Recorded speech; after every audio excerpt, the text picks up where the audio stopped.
My name is Thierry Giamarchi. I'm a theoretical physicist working at the University of Geneva, and I am in the Department of Quantum Matter Physics.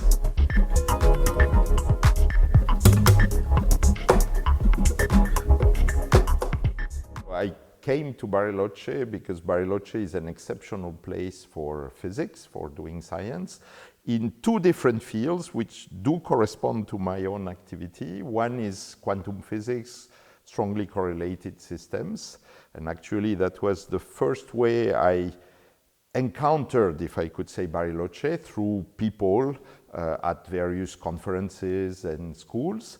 And then I started a second activity where I also realized that Bariloche was an exceptional place, which was disordered systems, spinning of vortices, and so on and so forth.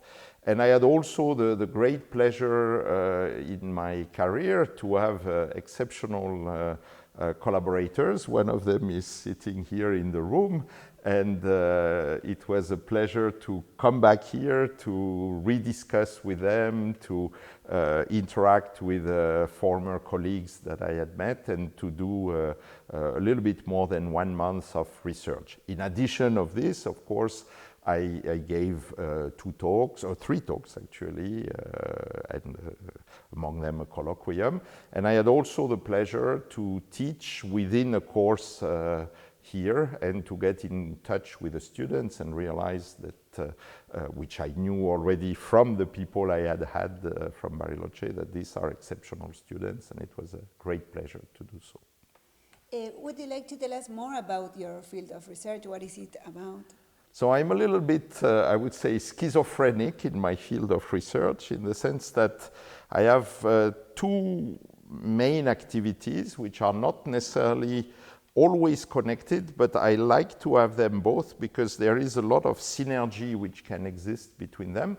One is quantum correlated systems, so systems which are definitely in the quantum realm and for which interactions are important. And among those, I specialized in low-dimensional systems, one and quasi-one-dimensional systems. So this has been my first activity. I did my PhD on this.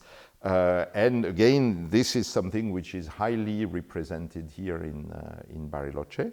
And then I have a second activity where I also started via the quantum system, but then it became much more general, which is the effect of disorder on various physical systems. It can be quantum ones, but it can also be classical ones, such as vortices in type 2 superconductors or domain walls in magnets or ferroelectrics. And there is a lot of extremely remarkable effects that the disorder is producing on this. And as I said, quite remarkably, the second half, I would say, of Bariloche theory and physics is highly active in this direction. There was also exceptional experimental physics, and there is now also exceptional experimental physics. So for me, this is a fantastic place to be and to interact and to do research on these 2 topics, which are my main activities. This year is the International Year of Quantum Physics. Would you tell us something about what you said, what you mentioned as the quantum realm? Yeah, so this is fantastic years. Last year actually was the 100th anniversary of a fantastic paper written by an Indian physicist named Bose, which kind of defined half of the particles in the universe, which are now called bosons. This year, which has been declared, as you said, the International Year of Quantum Science and Technology, is also a year of incredible discovery. By the way, there is the other half of the particle, which are called fermions, which were sort of understood by someone named Wolfgang Pauli.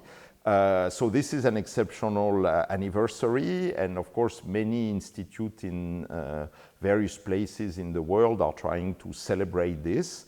In my own university in Geneva, we have planned a series of outreach things ranging from public conferences, more specialized conference, shows to do this. I'm also in contact because I am a member of the French Academy of Science of the events which are done in France, where of course there are a very large series of events which are planned, in particular with the recent Nobel Prize Alain Aspect, but also more generally.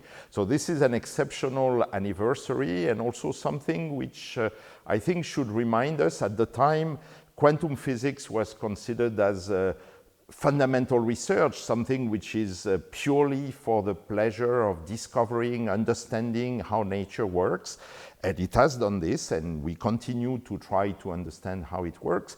But it's also something which has given us the laser, which has given us the transistor, which has given us everything which does our technological society of today, and which is the promise of new discoveries that come. So I think people should seize this year of quantum physics to remember that without fundamental physics, without fundamental research, there cannot be revolutions in technology, and I hope the various politicians will also remind themselves this, that you don't get results by wanting results at a time scale of 1 or 2 years. We are now in the midst of what is known as the second quantum revolution, and again, quantum physics is 100 years old. So this is something which is very important to keep in mind.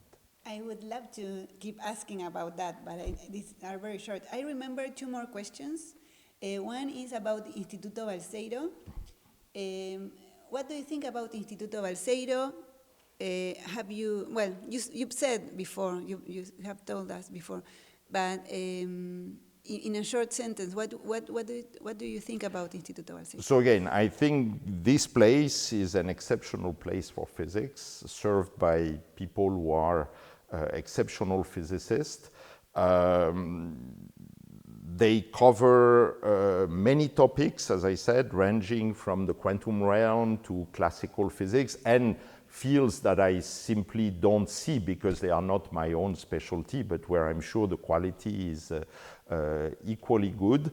I think it's very important that these people are ensured very good research condition. At the moment, it seems to be a little bit a turbulence phase, but I really hope that the situation will rapidly converge to something where the people who are excellent at what they do can continue to do it in the best possible conditions. As I said, I also was in touch with the students, and I was really impressed by the quality of the students, and I think it's very important to keep this link where let's say the older generation can train the new students without interruption, without breaking, because otherwise it's much more complicated to re-immerse the pump and ensure the constant quality that I have seen personally. I know people from the let's say from Bariloche since 1991, so this is already now some time, and the quality and the renewal of talent has been ensured in all this period. I really hope deeply that this will continue, and that in 20 or 30 years other people will say exactly the same thing about Instituto Balseiro than I'm saying right now. What would you say to young students, physics students that maybe want to do research in the future in your field? So I would say, first, it's fantastically nice, so do it, have fun, enjoy science. I mean, we have the pleasure of being discoverers, we have the pleasure of being explorers, trying to crack problems, so it's a fantastically good intellectual challenge. It's also the occasion to meet people from various cultures, various ideas, and this is something which is remarkable. So if any, only for that, for the pleasure that it brings, do it. It's an incredible field, I would say. I wouldn't do anything else. But I would also say it's very important at the moment to do science. You know, there are some problems in the world, and they will only be solved through science. I'm not saying necessarily physics, I'm saying all sciences, not only even the hard science, anything ranging from social science to hard science. But if we are going to move forward to hopefully put some of the problems that the world has at the moment, it will be only through science. So I would say both for yourself, for the pleasure of doing it, and that's of course the most important, but also in a way for the fact that we need people who do science. Would you like to add something else? I think I more or less said already what I wanted to say. Again, the only thing I want to add is the incredible pleasure I had during these 5 weeks I was there. So I deeply thank, of course, the Instituto Balsero, the Maldacena visiting program to have made possible this coming here. And I'm really looking forward to come back at another time. Thank you. You're most welcome.